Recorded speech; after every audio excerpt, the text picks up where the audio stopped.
So welcome to Northern Powerhouses, our business success stories series of interviews where we discuss with local business leaders, their backgrounds, their successes and their challenges and what's really driving them forwards. And this afternoon, I'm delighted to have with us Matthew Kilner, who's the Managing Director at Expect Distribution. So Matthew, firstly, thanks for spending some time with us. And if you'd like to introduce yourself and Expect to the audience what you do and how you help people, that would be really wonderful. Yeah, sure. Thanks, Chris. As Chris said, Matthew Kilner, Managing Director and co-owner of Expect Distribution. So we're a third-party logistics firm offering a range of services, right through from transactional palletized distribution through to contract logistics and warehousing. We view ourselves as a value-add type business, and what really differentiates us is that we're a solutions-based business. So we take a customer's profile and we turn it into something that we boast that a lot of our competitors can't do of a similar size. So it really is about differentiating ourselves, making sure that the service is absolutely of a high standard, and giving a customer a reason to partner with us, and not allowing them to look elsewhere is how we market the business. Love it, absolutely love it, and focusing on solving other people's problems is the key for me in general, isn't it? We may be great at what we do, but if we don't connect that with the problem that we solve, then we have a problem. And I know I'm looking at your website. It says 1 million pallets. That I'm just trying to comprehend how much that is. That seems like a huge number to look at every year. Yeah. I think the headline is that we move 1 million pallets, and that's great. But I think in terms of the specifics, Chris, just to cover it off, we're now a business that's turning over 50 million a year. Got about 140 vehicles on the road, 350 employees, and about 250,000 of square foot of warehousing as well. So we're constantly expanding, and we're able to offer a really decent service to a good level of client now as well. Brilliant. We've got a range of really small clients that are developing to quite large clients now, and it's really about saving all of those relationships for us. Wow. And what great results. I know we got in my first business, we got to 12 million turnover and 100 people, and I know how hard that was to get to there. So amazing results. So maybe Matthew, if we start to just talk a little bit about your background, how you got into business and why this particular one, it'd be great to know more. Yeah, absolutely. Yeah.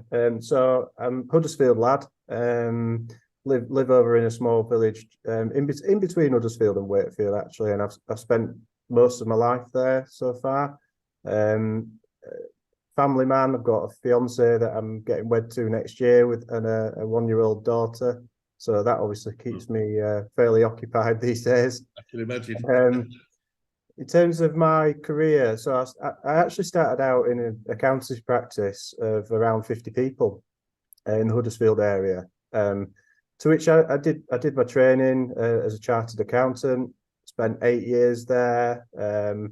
And the reason I chose that route really was around getting a decent grounding in business. Being a chartered accountant means that the structure, what the structure needs to be of a business, the fundamentals of how a business is run, but you also got some really good experience of different industries, and also the disciplines that come with that as well. So that was kind of how I started off my career. I then sort of got to a bit of a crossroads as to whether to stay in the accountancy world or move into industry. And I think my personality and aims in life are sort of geared towards commercial focus, really. And I found that accountancy, although it gave me a really great grounding, just wasn't necessarily what I wanted for the long term. I wanted to be in a proactive business that was on a growth path, moving in the right direction. So it was about choosing the right time to do it. But I made the leap probably about, what would it be, 6, 7, 8 years ago now. So I moved on from the accountancy firm that I was in, and I joined a medium-sized third-party logistics business based in Leeds called Walker's Transport. Right.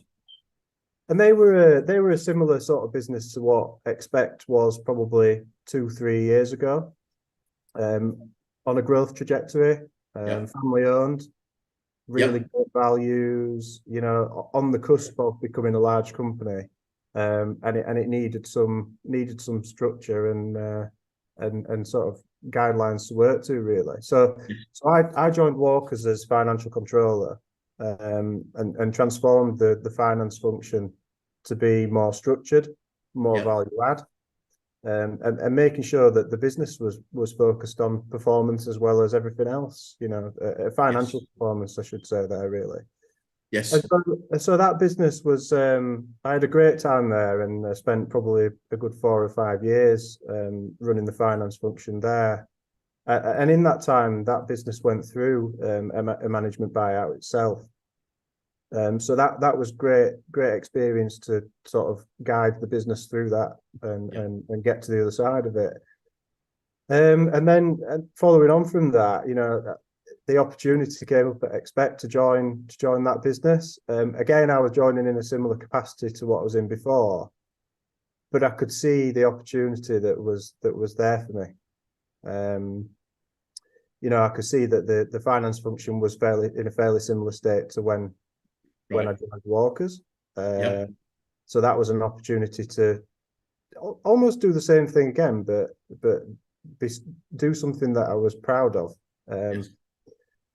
And it was at a similar stage, so we were on that growth path, and it needed some more structure, and it needed pointing in the right direction from the financial point of view.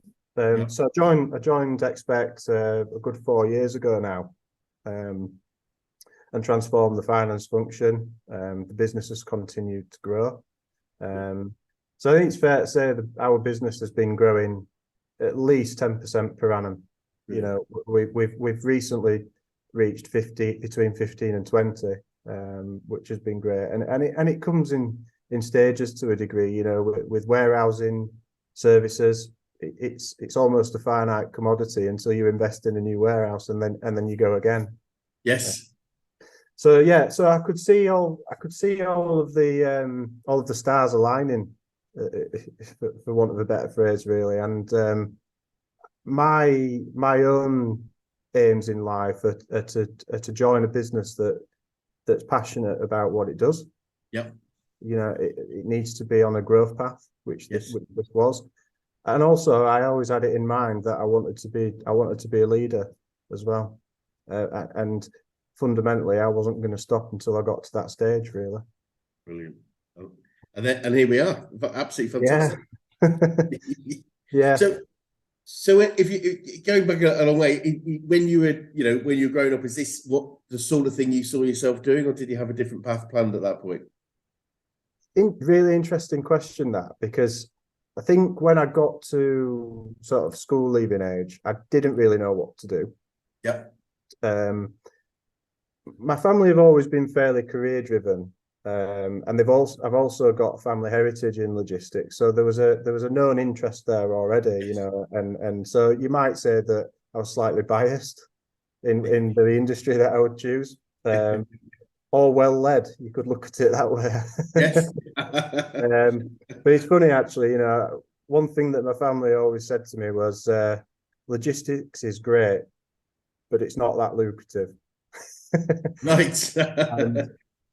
But the one thing they did caveat it with was, if you get it right, it's so rewarding. And I think I would absolutely vouch for that. But to go back before I joined the industry, you know, I was, as I said, I was at school leaving age, and I thought, what do I want to do? And it was about really the longer term aim of getting into business was the path that I had sort of drawn out. And as I said to you earlier, Chris, chartered accountancy is one of the key things that can get you there, really. So that was sort of how I fell into it, I think, really. It's interesting. Our founder, Brad Triggers, who's obviously you may not be aware, but we're not just a national company, we're a global company, and he trained as a chartered accountant, exactly the same. Changed to chartered accountant because he wanted to learn about all aspects of business, and that was the best route through. So totally get that. Makes absolute sense. Yeah, he's a good guy. So looking at the business, or as you've grown over the last few years, what would you say are some of the biggest issues you've had to overcome, Matthew? I think probably the first one is as we were talking earlier on about COVID. Yes, of course. You know, it seems a bit cliche, but that probably is the biggest issue that businesses countrywide have faced for quite some time. Yes. And I think it was, I suppose, the apprehension of it when it first hit, really, because it was all very, very sudden. And we just didn't, it was the fear of the unknown to a degree. Yes. But as days went by, weeks, and things evolved with how the country was being, you know, locked down and certain restrictions put in place, we took an approach of, well, okay, it is a threat to us, but what we need to do is we need to take that threat and we need to make it into an opportunity. Brilliant. You know? So it was about, let's do what's right for the business.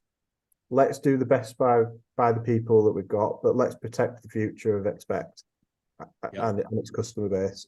And that was a real challenge, but one that we learned a lot from. You know, we came out of COVID actually a stronger business. We had a lot of things learned throughout the process, throughout the tough times. So I'd say that's one of them. The other key one that probably mention is around people and driver shortage. You know, I think that you've obviously seen that in the press that the driver shortage is a significant issue for many logistics firms. Well, for all, I suppose. Yes. And I think it's fair to say that the driving workforce, not being ageist, but it is aging. You know, the people who are doing that job, the average age is higher than perhaps some others. Right. And the reason for that is that I suppose people are not as enticed into getting into the industry these days. Yeah. Real shame. And I guess the challenge related to that for us is, how do we differentiate ourselves and make us the employer of choice? Yeah. You know, we've got to continually attract the talent. And it's no easy thing to do, particularly when there's a shortage. And to be fair, Chris, you know, I think it's gone away in the press, but the issue is still there. Yeah. You know, we can't shy away from that. We've got to keep focused on getting good people through and looking after them and retaining them. It's interesting, Matthew. I'm doing quite a lot of work with different businesses on this, and the thing that I've come to sort of I talk a lot about now is that all the things we do to attract customers, so effective marketing, USPs, points of difference, we need to do more of in attracting employees. You know, if we go back 10, 15, 20 years, you know, you could place an advert, you get 20 applicants and you could pick one, and it was an employer's market. Now we've got to really attract people to us, and that's so a lot of the sort of marketing skills that most businesses have need to be sort of duplicated into marketing for the perfect employee. And then, like client retention, we need good employee retention strategies to make it a great place to work. But it's absolutely fascinating. It's such an important part of our strategy. You know, now more than ever, you know, we have to create a great environment for the staff. And make sure that they have no reason to leave us. It's so important. Yeah, couldn't agree more. Well, as well as that, alongside that, what would you say are some of the biggest learnings you've had about business in general? About business in general? Yeah, just things you might want to share. Yeah, sure. I think one of my personal biggest learnings is that you've got to have empathy for people. Yes. You know, we talk about creating an environment that people want to succeed in. And if you don't have empathy for people, then you will never be able to lead people down the right path. Brilliant. And I think, you know, good people still have the challenges and make mistakes. But the key thing for me is how those mistakes are then turned into actions to actually learn from them and move forward. Right.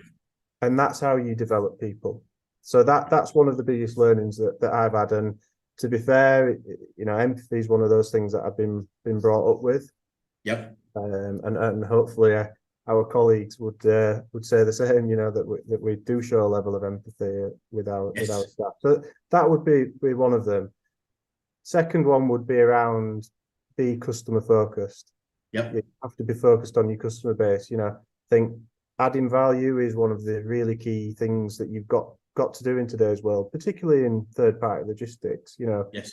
I think I said earlier, one of the things that we view as a differentiator is the fact that we add value to our customers. Yep. And that it's quite easy sometimes if you're not focused enough to lose that. Yeah. And then you start to lose touch with the customer. So one of the things that we talk about a lot with our colleagues and managers is how can we offer continuous improvement to our customers and the service that we offer. Great. And that's one of the other things. And I think that's fundamental to a business's success. And I think the other one is probably a little bit away from business to a degree, but the other thing I would say is that I've learned to focus on my personal life as well as just business. I'm a very career-driven person, and it's quite easy to let yourself be completely distracted from your family life if you're not careful. Yes. And I think if for anybody's benefit, the advice I'd give is that you don't get that time back. I'm still only young myself, but what you've got to do is recognise that if you work and have no play is the phrase that people use for too long, you'll actually be less productive in work. And also, your family life will not be where it needs to be as well. So that's probably the third point I would say. Well, very well said. One of the main reasons I do what I do is because I think too many business people think that the way to be successful in business is to put your life on hold for 10 years, just isolate yourself and work really, really hard, and hopefully the success comes. But the proposition I have is if we and everyone around us are enjoying the journey, not just the destination is the sort of phrase, then we're certainly going to get there happier and probably get there more effectively and more profitably because we're all enjoying it. It's sort of okay to enjoy business and enjoy our life through Absolutely. business. The two have got to be in tandem. Yes. And I always say you have if you have a terrible time at home, you'll have a terrible time at work. It's the two go in tandem for me, and you have to be enjoying both to enjoy the whole package, really. Yeah. And you will also perform better if you do. Totally agree with that. What you said, I've never had it put so well, actually. So thank you for that. I'm going to ask you for some quotes a bit later on, but I think you've already got the best one so far. As you probably were, as we talked earlier, we're a business coaching organisation, and I'm keen to know who the best coaches you've worked with, not necessarily potentially business, but whether it might be sport or life in general. Yeah, sure. Probably a bit of a different one from what you usually hear, but my biggest mentor in my life has been my grandfather, actually. Wonderful. He's a figurehead that I've always looked up to, and he's always been a mentor to me for many years. He was a successful businessman in the same industry, which always helps. Great. But he's the one who's led me down the route that I've gone down, but in a very subtle way that's meant that I've gone for it myself, that he's been there to support. And I think the key thing in his approach is that he's never told me what to do. He's just supported and guided. And that, although that sounds like a small thing, it's actually a massive thing, because you then take that and you deploy that approach with your people in business. Don't tell them what to do, guide and support, and let them learn themselves. And the other key thing is that he's always let me make my own mistakes as well. Again, going back to what I was saying about people making mistakes is how they learn and move forward. He's always let me do that, and then I'll bounce back, learn from them, and actually improve as a result of it. So that would be who I would define as my best coach in my life so far. Brilliant, and absolutely brilliant. It is what I would describe as a true coaching approach. And I found for many years, successful people don't like being told what to do for any length of time, if ever. When I was interested enough, I always remember this. I've been doing this for nearly 20 years now. And when I first trained, I think one of the first days I was on training, they said the word education comes from the Latin word educare, which means to draw out. Sure. And, you know, traditional education, I'd suggest, is pushing in, you tell people what, you know, all the facts. So for me, education and a coaching approach is drawing out, because we've all got great ideas. And if we create our truth, our way forward, we're going to be way more engaged in following that path if we define our own. But with other people's guidance, and so that's great. No, that's absolutely fantastic. And I mentioned earlier, and whether this is from your granddad or anyone else, are there any favourite quotes or sayings you picked up along the way that you fall back on a regular basis? Yeah, there is actually, Chris, and it's quite a simple one really for me, and I do harp on about it quite a lot with colleagues, family, etc. But it's a simple but effective one. I always say, treat people as you would want to be treated yourself. Right. And I think it is simple, but it's so amazingly effective, you know, in approach to personal life, in approach to business life.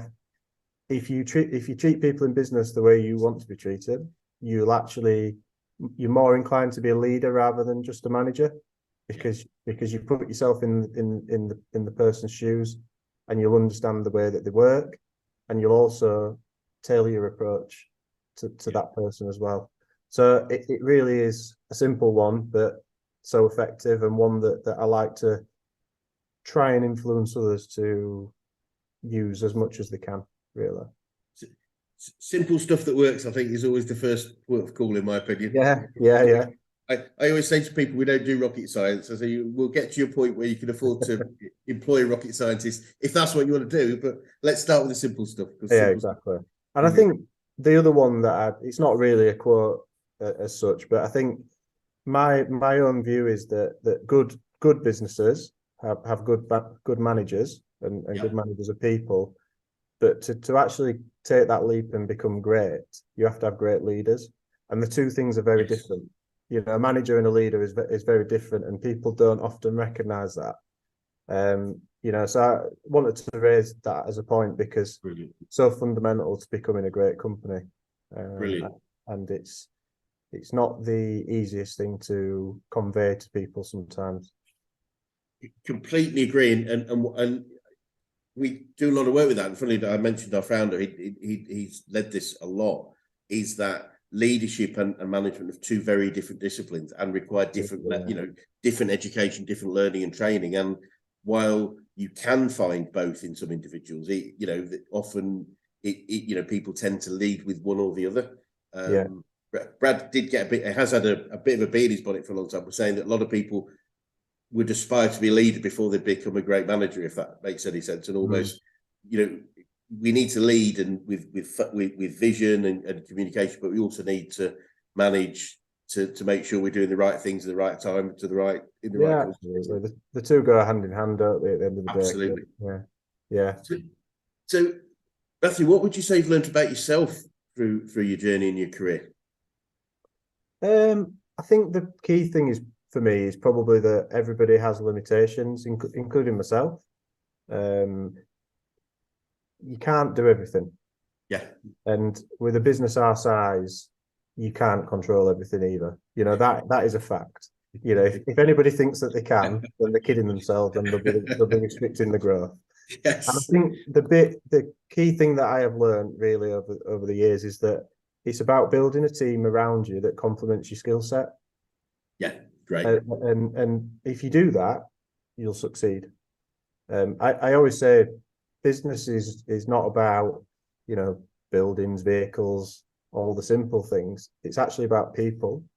Yeah. And people are the most difficult thing to get right. Yeah. But if you do, it's so rewarding and so fundamental to the success of a business as well. So that would be one thing.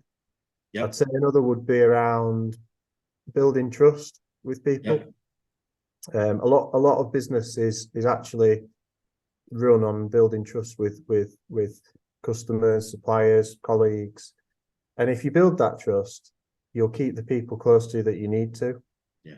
And then you'll build on those relationships and make it succeed. And it's about knowing who to trust as well. Yes. You obviously, you can't be foolish enough to think that you can trust everybody, but it's about knowing who you can trust and getting the best out of that relationship. Yeah. And That makes I think the other thing really, or the pinnacle of it all, is that, as I said earlier, nobody's perfect. Yep. I think you've got to accept that people will make mistakes. And, I'm sat here today, I've made my own mistakes in life, but the key is how you actually kick back from those and learn from them. Yeah. And prove that you can come out stronger. Yeah. Rather than just kicking yourself all the time. Move forward is what I would say.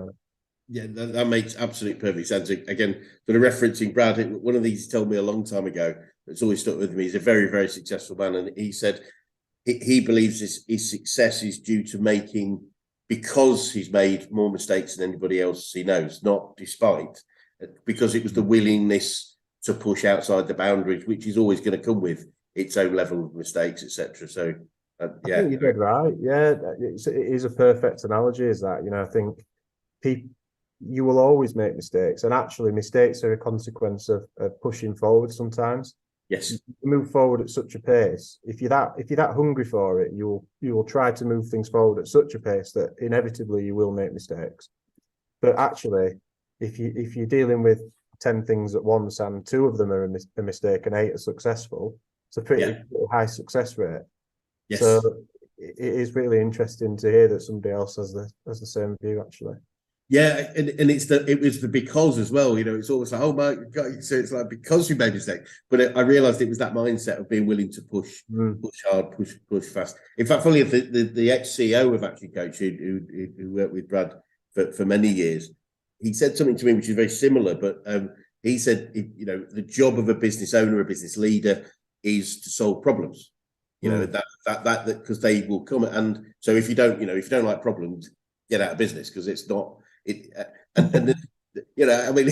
sort of, it does come with the territory. But the thing that I've sort of developed for that in my own mind is that problems come typically through growth, and we so if we're not having any problems, it's probably because we're not growing, and so we almost should be embracing a problem rather than going, oh heck, what am I going to do now? It's like it's come to the territory, so why would I get upset, annoyed, whatever the right words would be, about a problem when it probably is because we're growing. Yeah, I think that's right. And here at Expect, we're not foolish enough to think that we don't have any problems. We have plenty of them. People might not see it from the outside, but with a growing company like ours, and we've been successful at it, don't get me wrong, you're always going to have teething issues with things. Yes. People are constantly learning new skills.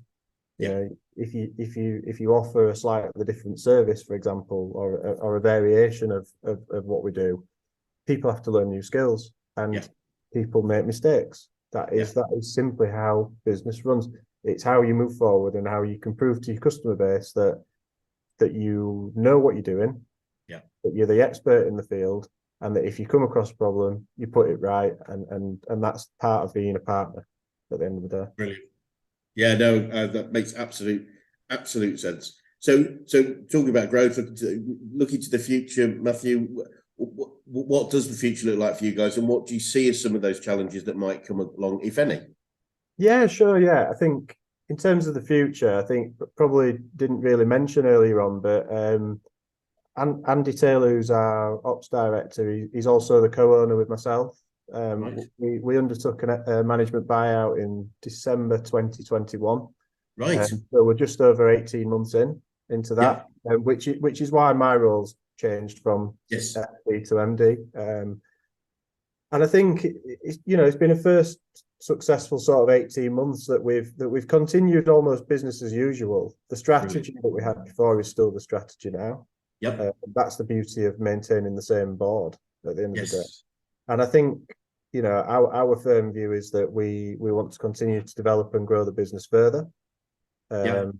We want to expand our offering into a national, or to have a national presence, should I say. We do have a national presence, but our customer base is heavily sort of geared towards Bradford at the minute, or in and around the Bradford and Yorkshire areas, really. by very nature of what we do. Yes. So we want to continue to expand that. I think the other thing that we, or what I see as the key to our success is to, have you ever heard of the hedgehog concept? I'm not sure I have actually, so I'm keen to learn. So the hedgehog concept is basically a simple thing that says stick to what you're good at and keep developing your business in those areas and do it well. Yep. And I have a firm belief that we have found the formula for success, not just for us as a business, but for our customers. And so we shouldn't deviate too much from that because it works. So I'm a firm believer in that. We've got the services that we provide.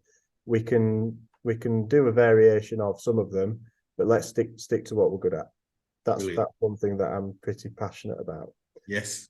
I think the other thing is to continue to be the best in the industry. Yeah. You know, we're in a world where service is everything for people. You know, you've got the likes of some of the bigger players that are like Amazon as an example that are simply effectively servicing customers within 24 hours from the point of order, and that has influenced the industry. Of course, but it's also set a standard as well. Yeah. And I think what we need to keep doing is making sure that we are the best that we can be, and not allowing customers to have a reason to leave us. You know, that's what we pride ourselves in. Because let's face it, customers are one of the most important factors of your business. Yeah. Without that and the partnerships that we've got, you just can't succeed, really. Yeah. So I say really never stop being focused on your customers. That would be what I would suggest, really. And I think that's really how we see our business developing. We don't really set aggressive targets in terms of growth, but what we do set is certainly between 10 and 15% per annum, because we've proven that works and we can continue to grow at that level. And I think the most important to that is grow sustainably. So without actually jeopardizing any other parts of the business or the customer service, we can do it sustainably. So that's really where I see the future for the business. I think to come on to the point in terms of challenges, I think the real obvious one is probably the macroeconomic environment at the minute. Yeah. And I think, whilst that provides some threat to us, I think it will also separate the great companies from the weaker companies. Yes. It might be a more difficult pathway to achieve that growth, because it'll probably require twice as much effort. Yeah. But I think we'll still manage to navigate through it, and there's still plenty of opportunities out there. So I think that's one of the challenges that we can't ignore it, but what we can do is try and act in the appropriate manner to make sure that it doesn't really hamper our development. The other one is consumer demands. I touched on it a little bit. People are accustomed to incredibly short lead times now. There's changing behaviour from consumers, and that requires adjustment in our approach. And also customers learn to sort of just expect that, which is fine. But we're all realists. Things do go wrong, and it's about minimizing the risk of things going wrong, really. But one thing I will say is that if you do get the service right, the customers will pay for it, but it has to be a premium service. Yeah, I think you see that with consumer behavior. They're willing to pay that extra few quid for next day delivery, as an example. So it does create its challenges, that. And I think people come back to the people piece. Not just drivers, but finding good people is hard. Yeah, we're in an environment where people are generally in roles, or good people are generally in roles already, and it becomes very difficult to actually tempt them into joining your business. You might get so far with a process, and then they'll be counter offered. That seems to be the going sort of behaviour at the minute. Yes, and it's tough, and it can be quite demoralising sometimes when you feel like you're making some headway, and then you'll have a bit of kickback. But one thing it won't do is it won't stop us trying to attract industry talent. and making sure that we're getting the right people in the right seats, because that's what's made us successful. Brilliant. And you've got to offer more these days as well, in terms, and rightly so. You've got to be flexible. You've got to have a great culture, and that's one thing that we thrive on, expect, and you've got to offer really great benefits as well. So yes, you've got to stay ahead of the game, and otherwise you'll find yourself lagging behind. Yes, it's funny you talk about the right seats on the bus. I think that was Tom Peters who sort of coined the phrase of having the right people on the right seats on the bus. The thing that I've seen from what I've sort of added to that, I think, from a leadership point of view, is our job as leaders is we've got to say what the destination is on the front of the bus. Because if we don't have that, then it's actually saying magical mystery tour, which might attract some people, but not necessarily the right ones. If that you're right, and I'm a firm believer in that as well, Chris. If you can have great people in your business, but if they're not doing the right role for them, or right for their skill set, then they won't enjoy it, then they won't succeed. And you won't get the best out of them. So it is such an important factor that people don't sometimes see that. Yes. And I think what can happen is, if you have a good manager and not necessarily a leader, they won't recognise that you've got a great person there, just in the wrong role. I completely agree. We do a lot of work with especially senior management and executives on moving them into. I think it was Brian Tracy talked about the best organisations are the ones where most people spend most of their time doing the three things they really love and they're really good at. But so many people have this real challenge of delegating a lot of stuff that they really don't like and they're not really good at because they don't like it. And yet, when you say to somebody, what would it feel like just to spend 80% of your time doing the three things you really love and you're good at? You see a big smile and it's like, it would be fantastic. I can't do that. I can't give all my rubbish job to somebody else. But somebody will love that. It's only rubbish to you. It's somebody else who will go, oh, I'd love to do that. Absolutely. And I think a lot of entrepreneurs do that as well. Yes. As I said to you earlier on, you can't control everything, but some people want to. And if you fall into that trap, you'll end up doing things that you don't enjoy. You'll do it poorly, and then you'll lose sight of what the bigger ticket items that actually matter to the success of your business. You've got to learn to trust people, and you've got to get the right tasks with the right people. Well at the end of the day. So completely agree. So Matthew, I'm really interested to know, what would you say to anyone that was thinking of going to business right now? I would say rule number one is know what your goal is. Great. So know what your end goal is and build your strategy around it. That's actually quite the easiest bit, probably, identifying your goal. And then the strategy piece is around, being quite extensive in how you're going to achieve it. So first thing is probably know your goal and work towards achieving that. Second thing I'd say is you've got to have confidence in that goal. I think I've always had aspirations to get to sort of where I am today, and if you believe in your aspirations, you will get there no matter what. I'm a real firm believer in that. People will often say, well, I want to do this, but I can't get there. It's rubbish. You can get there. It might take you time, but you've just got to focus on the right things to get to where you want to be. And that's what will make you a success if you do that. Again, going back to people, they for me are the most important asset for a business. You need to have a complementary skill set to your own, and keep hold of them. Absolutely, keep hold of the people that are great within your business. And the other two really are what I've already mentioned around make sure you're customer focused. They're the livelihood of your business at the end of the day, and without them, you won't be successful. And particularly if you're on a growth path, it's no good winning new business and nurturing those relationships and then ignoring your existing. You have to build a structure that manages both and both to the same standard as well. Yes. That is so vitally important. retention is just as important as winning new business. Yeah. And again, back to the trust point, you can't control everything you do. You've got to be able to get the right responsibilities with the right people, and affect, I always say that's what a high performing team is for.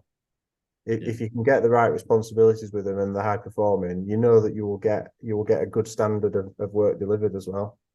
Yeah. So that would be my outline advice, really.